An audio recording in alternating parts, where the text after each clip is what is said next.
Pelancongan merujuk kepada aktiviti melawat, melancong atau mengembara ke sesuatu tempat lain yang melebihi 50 batu dari tempat kediaman dan tidak lebih dari 1 tahun untuk tujuan rekreasi atau mengisi masa lapang. Aktiviti pelancongan ini boleh dilakukan di dalam negara atau antarabangsa. Pelancongan merangkumi aktiviti hiburan, teori dan amalan, perkhidmatan, perniagaan operasi dan juga tarikan kepada pelancong atau juga dikenali sebagai pelawat. Pelancongan domestik dan antarabangsa adalah dua jenis pelancongan utama yang diketahui umum. Pelancongan domestik yang melibatkan penduduk negara tertentu yang melancong hanya dalam negara, manakala pelancongan antarabangsa melibatkan pelancong yang melakukan perjalanan ke negara lain. Pelancongan Islam mempunyai perspektif yang luas dan boleh diungkapkan dalam beberapa pecahan istilah. Istilah rehlah, ziarah, siyahah, umrah dan haji mempunyai pengertian yang umumnya merujuk kepada pelancongan tetapi mempunyai konsep dan pendekatan yang berbeza. Maksud perspektif pelancongan dalam Islam, musafir bermaksud pergi berjalan dan mengembara. Rehlah bermaksud mengembara ataupun berniaga. Ziarah bermaksud menziarahi, melawat atau bertandang. Siyahah bermaksud mengembara di bumi. Manakala umrah dan haji pula bermaksud ibadat yang mengandungi beberapa perbuatan tanpa wukuf dan perkara wajib haji rukun Islam dalam kelima. Takrifan musafir, rehlah, siyahah, hijrah dan niadah masing-masing merangkumi urusan perniagaan, menuntut ilmu, berdakwah, melihat kejadian alam, mendapat maklumat dan iktibar, kesihatan, rekreasi, kekeluargaan, persahabatan dan berlindung daripada ancaman serta perubahan sikap untuk keredaan Allah. Semua istilah dinyatakan ini tercatat di dalam Al-Quran merupakan gesaan dan galakan kepada umatnya. Ia dianggap sebagai ibadah dalam Islam jika dilaksanakan dengan niat yang betul. Dengan berpandukan definisi dan pendapat daripada sarjana, pelancongan Islam berpandukan kajian merangkumi elemen berbentuk kegiatan, destinasi, produk dan nilai berlandaskan motivasi ajaran Islam yang melibatkan semua pihak, baik pengendali maupun para pelancong. Di Malaysia, pelancongan Islam merupakan salah satu produk pelancongan baru yang telah wujud dan diperkenalkan. Penubuhan Islamic Tourism Center pada 2009 telah merancangkan lagi pembangunan pelancongan Islam di Malaysia di mana pelbagai strategi telah dirancang dan dijalankan oleh pelbagai pihak bagi membangun dan menjayakan produk pelancongan ini. Namun begitu, terdapat persoalan mengenai isu memudayakan pelancongan Islam di Malaysia ini. Assalamualaikum warahmatullahi wabarakatuh. Saya akan menceritakan mengenai isu dan langkah memudayakan pelancongan Islam di Malaysia. Isu memudayakan pelancongan Islam di Malaysia. Pertama, tiada garis panduan lagi yang diperuntukkan oleh Jabatan Kemajuan Islam Malaysia yang ingin JAKIM dalam menentukan garis panduan hotel yang mematuhi syariah. Iaitu, JAKIM seharusnya mewartakan garis panduan undang-undang atau standard yang dikawal sedia kepada pemilik hotel untuk membolehkan mereka mematuhi sepenuhnya keperluan hotel dan mematuhi syariah secara keseluruhan yang meliputi keseluruhan premis semasa permohonan sijil halal. Kebanyakan hotel hanya mempunyai satu garis panduan halal dan sijil pada makanan dan minuman, tetapi tidak meliputi seluruh premis dan pengurusan. Kedua, isu pencemaran alam turut menjadi penghalang kepada pembangunan industri pelancongan di Malaysia. Iaitu, alam sekitar merupakan elemen yang penting dalam industri pelancongan negara kerana kebanyakan pelancong atau mengunjung negara ini disebabkan oleh keindahan alam semula jadi. Tidak bermakna jika negara mempunyai banyak keindahan alam yang boleh dikunjungi tetapi berlaku pencemaran yang mencacatkan keindahan tersebut secara langsung menjadi imej yang negatif kepada negara. Ketiga, cabaran dalam merealisasikan pelancongan Islam juga dapat dilihat dalam konteks kemahiran komunikasi dalam bahasa Inggeris. Penggunaan bahasa Inggeris selain daripada bahasa lain seperti Arab, Cina, Urdu dan sebagainya akan memberi kelebihan kepada ramai pelancong dari Timur Tengah dan Asia Barat yang berminat untuk melancong ke negara ini. Keempat, aspek keselamatan pelancong juga perlu dititik beratkan di Malaysia.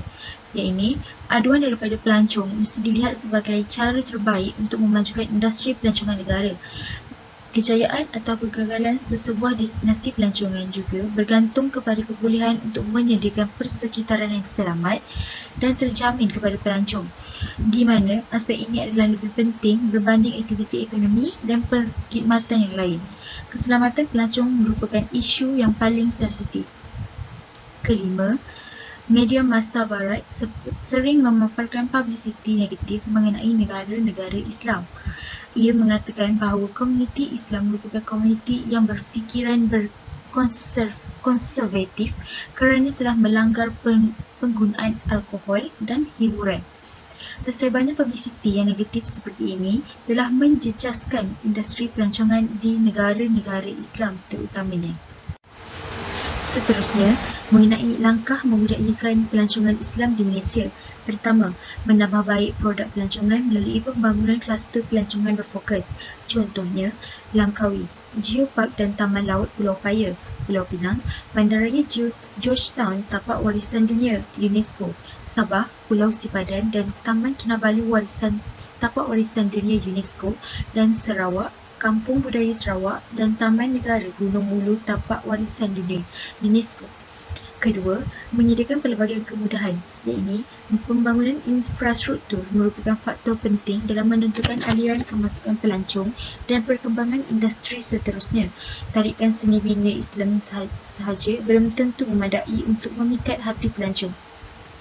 Ketiga, membudayakan nilai-nilai Islam di tempat persekitaran, iaitu mengawal adab dan kesopanan masyarakat Islam di kolam renang, galakkan masyarakat memakai pakaian yang menutup aurat. Contohnya, tempat mandi diasingkan mengikut jantina bagi masyarakat Muslim dan dikecualikan kepada masyarakat bukan Islam dan lain-lain.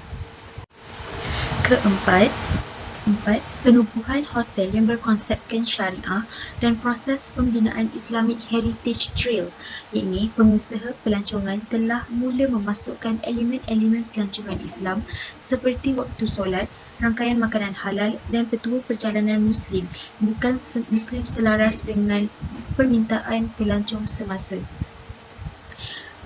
Kelima, kemudahan perubatan Islam merujuk kepada yang berasaskan Al-Quran dan As-Sunnah, iaitu perubatan moden dan Islam seharusnya saling melengkapi antara satu sama lain, yang mana kedua-dua cabang ini mempunyai kebaikan yang tersendiri. Pelancong, khususnya pelancong Islam, seharusnya diberi peluang untuk menikmati kebaikan daripada kedua-dua jenis perubatan ini.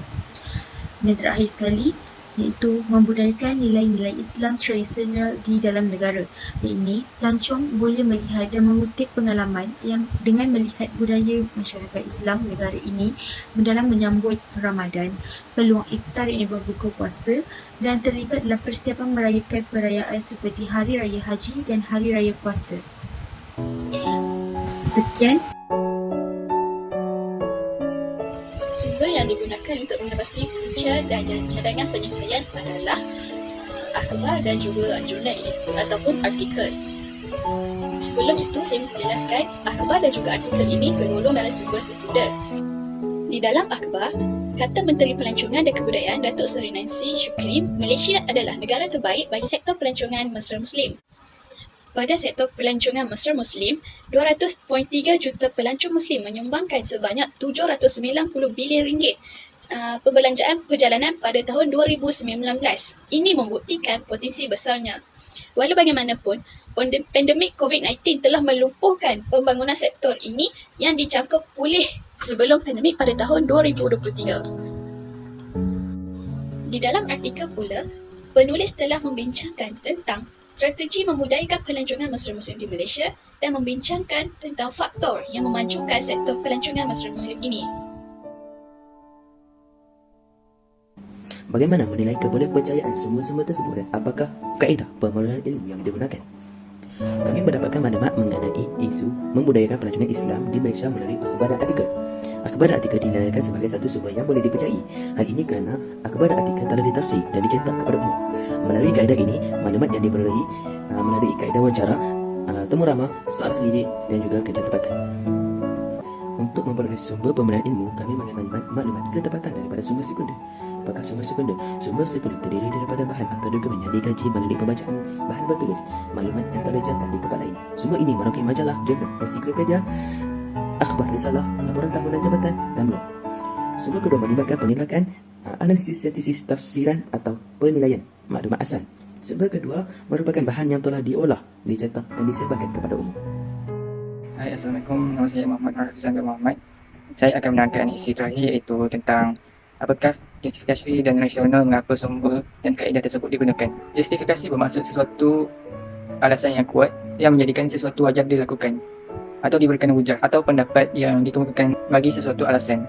Manakala rasional bermaksud alasan munasabah yang mendasari sesuatu tindakan menurut pertimbangan dan fikiran yang wajar. Sebagai contoh, merasionalkan menjadikan atau membuat sesuatu sebagai rasional, menganggap rasional dan menjadikan supaya bersifat rasional.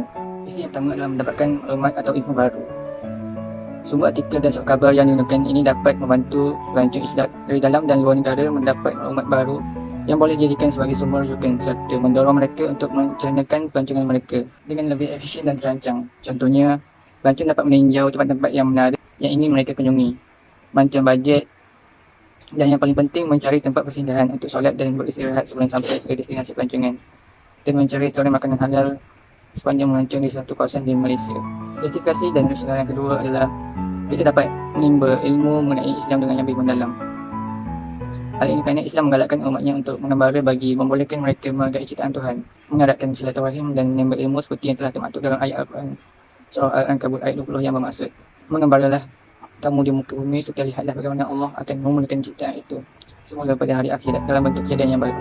Firman Allah SWT lagi, dialah yang menjadikan bumi itu mudah bagi kamu, maka berjalanlah di segenap penjuru-Nya dan makanlah sebahagian daripada rezekinya. Surah Al-Mulk ayat 15. Justifikasi dan rasional yang ketiga adalah membantu perkembangan negara Malaysia.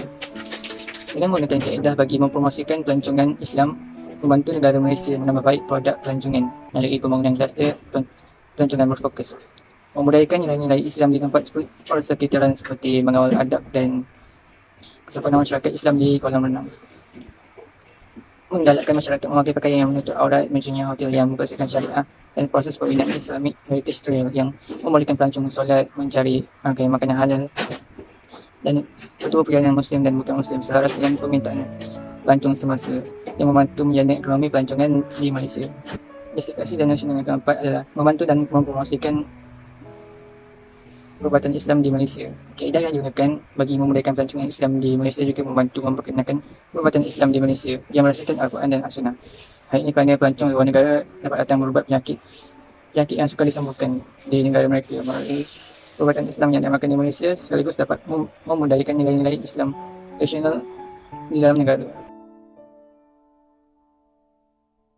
Produk pelancongan Islam memang telah lama wujud di Malaysia, cuma tidak dilabelkan atau dijenamakan sebagai pelancongan Islam kerana sifat pelancongan di negara ini adalah bersifat terbuka. Pendekatan holistik untuk memartabatkan pelancongan Islam dititikberatkan dengan motivasi pelancong agar pengusaha dapat meningkatkan penawaran dalam memenuhi keperluan dan kehendak pelancong. Potensi pelancongan Islam semakin berkembang, perlu diberi perhatian agar produk ini terus mendapat perhatian ramai bagi meningkatkan pendapatan negara. Walau bagaimanapun, persepsi itu perlu diubah kerana jenama boleh menarik perhatian masyarakat, terutama bagi mereka yang mahukan produk khusus termasuk pakej pelancongan yang memenuhi citarasa dan keperluan apabila bercuti di negara asing dengan merujuk kepada pelancongan Islam.